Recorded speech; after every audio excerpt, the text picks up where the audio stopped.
When you really think about it, The Walking Dead's kind of like Minecraft, but more on that later. At its peak, The Walking Dead was one of the biggest shows on TV. If you weren't watching it, you were a freaking loser. It had everything you could want in a TV show. Zombies, good characters, good performances, good everything. Everything a show needs to succeed and thrive, The Walking Dead had in its prime and then some. It was a freaking massive show too. Breaking Bad at its peak viewership for a season had a viewership of 5.2 million and that's a lot of people. That's pretty good. But then Jon Snow came around and said, "He's just a bold teacher.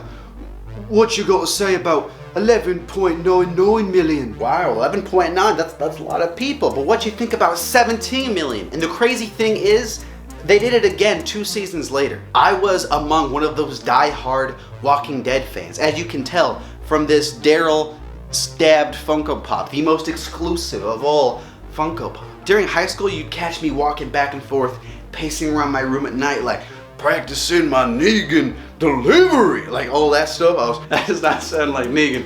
Oh, it's actually just my Austin Butler impression. Hey, yo. Or I'd be practicing my Grimes head tilt, Carl. I could not have gotten enough of it. Nobody could. It was on pace to be one of the best shows of all time.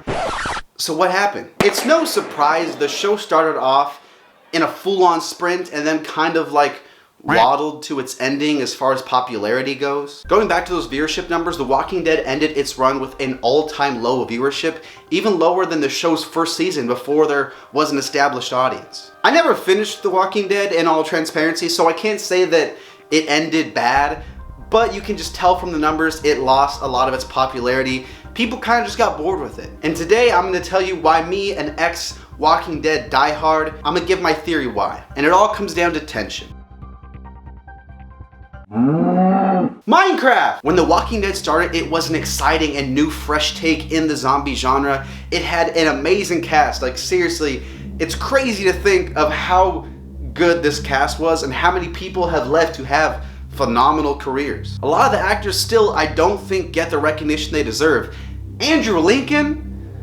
Dude's freaking insane. Dude is a monster. A lot of shows have good acting and characters though. What made the show interesting was its setting of the zombie apocalypse. Jon Snow goes up against White Walkers, Walt goes up against Mexicans, and Rick goes against zombies. When you start Minecraft, you build a dirt hut and you sit there in silence because you can't leave or else one zombie will kill you. It's too dangerous to go outside at night, and season 1 of Walking Dead very much feels like that. Rick sees one zombie, soils his trousers, I'm pretty sure. The zombies were mysterious and creepy, and while the human drama kind of pushed the story forward, the setting of zombie apocalypse was just such a good device to have that drama unfold. But now let me ask you a question. What happens when you play on the same Minecraft server for too long? You build skyscrapers and you got an army of iron golems and all that thing. Suddenly, one zombie becomes not a big issue, not a life-threatening thing.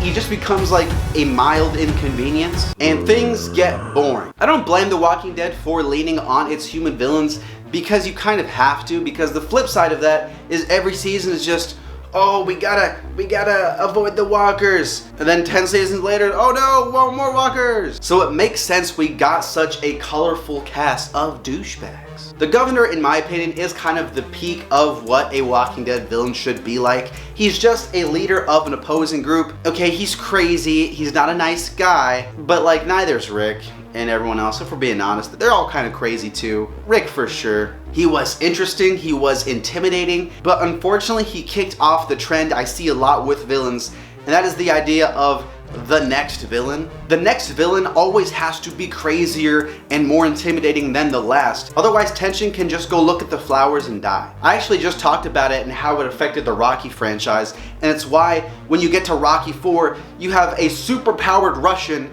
He's like the Winter Soldier. Rocky's fighting the Winter Soldier. If they followed up the governor, a guy with a gun, with another guy with a gun, that's boring. We already know Rick can beat a guy with a gun. So how do you do that? How do you solve the tension problem? You give the governor a tank. We haven't seen Rick kill a tank yet, so that should be exciting. The issue with that though is if your show goes on for a long time. 50 seasons later, Daryl's gonna be fighting walkers with like lightsabers and Iron Man suits and all that stuff. And it just, at that point, what are we doing? The Walking Dead is not a short show, and because it was so long, I think that idea of the next villain kind of hurt it. Game of Thrones does it pretty well, I think. It starts off with Joffrey, who, yeah, he's crazy, but he's also kind of dumb and easily tricked. But then you get Ramsay, someone who is probably crazier than Joffrey, but he's not as dumb. He's a lot smarter. And then you get Cersei, someone who is a lot more competent, still crazy, and she has a whole freaking army. And how do you top Cersei? Frost demons. Frost Darth Maul demons. Snow guys. Snow Miser. They always upped themselves with the villains, but they spread them out. They spread really like 4 big antagonists over the course of 8 seasons. This is no fault to the writers or anything like that. It's just bound to happen. It's just storytelling. And I think that's why drama shows like this don't really last this long. It's really why you only see comedies go on this long, because they don't really have tension and villainy in the same sense drama does. Also, let's talk about the deaths. Kind of like Game of Thrones, when the show first started, you had no idea who was gonna live and who was gonna die, and it added so much tension to it. In fact, of the main cast for Walking Dead Season 1, none of them are still here. You cannot say that about most shows. That's really cool. But then as the show went on, you kind of hit a stretch, correct me if I'm wrong, where all the OG characters were safe, and they ended up just bringing in new characters because they needed people to die. Hey, it's me. Everybody hates Chris. Okay, now I'm dead. I'm dead now. Here's a list of every character that died seasons 7 through 11, so spoilers. And I think the last one I saw live was Sasha's death. And guess how many of these characters who I know? Someone who watched the first 7 seasons. 4. 4 of them. In the last 4 seasons of the show, they killed 4 characters from the first 7 seasons. No, stop it. That means all these other jabronis were just brought on to die. And that kind of sucks because it kills the tension around our OG characters, and it also kind of makes it hard to form relationships with these newer characters because we know they're just gonna die. I'm not saying every OG character has to die, but just kind of like spread it out a little more, you know? Also, the fact that so many actors left the show, that's a big hit. The fact that your main character left, that's tough to come back from. I give the show credit though, because apparently after he left, they still managed to make it work. So kudos for that. The Walking Dead didn't fall off in popularity because it sucks. I just think that the fact that it went on so long, it just killed a lot of tension, to the point we gotta make things more exciting. Let's make the walkers climb, and then the lightsabers. I'm telling you, these lightsabers, they would have come eventually. They just stopped being a main factor of the show and just a mild inconvenience. The way the characters react to zombies now is kind of how I react to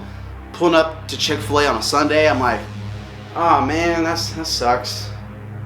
Oh well, dealing with zombies started off as like priority 3. Eat food, drink fluids, avoid zombies. And in the end, I think that just stopped being the case, and the zombie show stopped really having zombies, at least zombies that matter. I know it's not a zombie show though. Please don't comment that. Please don't comment that's not a zombie show. It is.